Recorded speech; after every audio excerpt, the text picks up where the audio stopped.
Hi, it is Emergency Preparedness Month, all month long, and we're getting a lot of people interested in what are we doing on our challenge.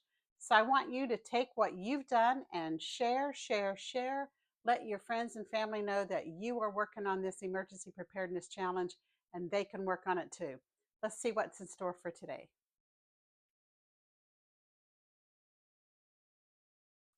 Hi, welcome back. This is Vicki with the 411. Thank you for subscribing. If you haven't subscribed yet, please do so and follow along as we work on our 52-week emergency preparedness challenge. So this week in our food, it tells us to get a case of tuna. Now I get my tuna in water, but the instructions for today actually says to get it in the oil. I think it will give us probably a little more flavor to our food. We're in an emergency mode and we want what's going to be best for us. And it also will give you a little bit more calories to help you burn if you're doing a lot of walking in your emergency evacuation. So it's asked for oil in this particular one. For our household items, it says to have a portable stove. And here are some options on what that would work in our food storage.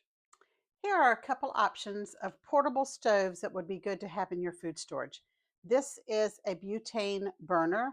If you've watched any kind of cooking show, a lot of times they do theirs on a little propane tank like this, butane, and it's lightweight.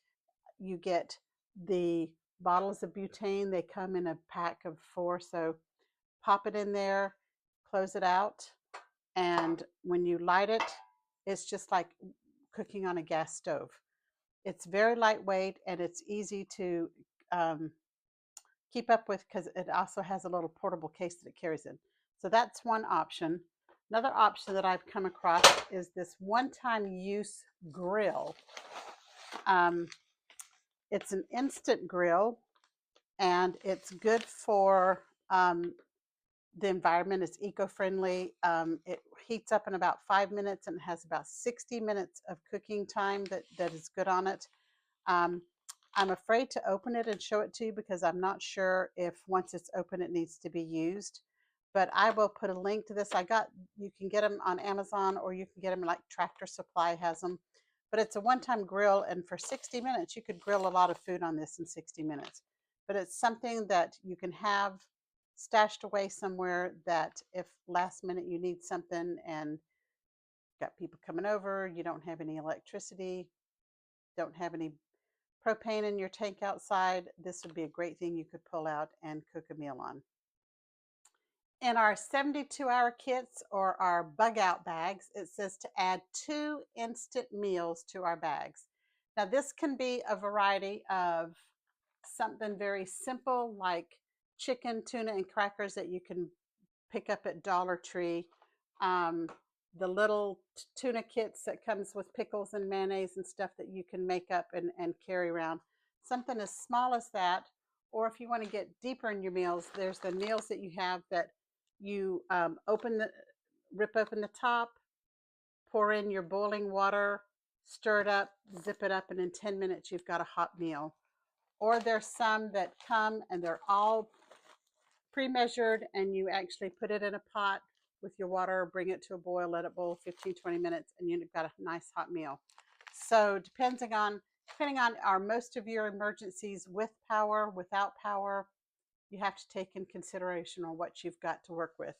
I do have um, a piece of equipment that will boil water in a couple of minutes, and I'll show that to you probably in the next couple of weeks. It's one of my favorite things that we're going to get to.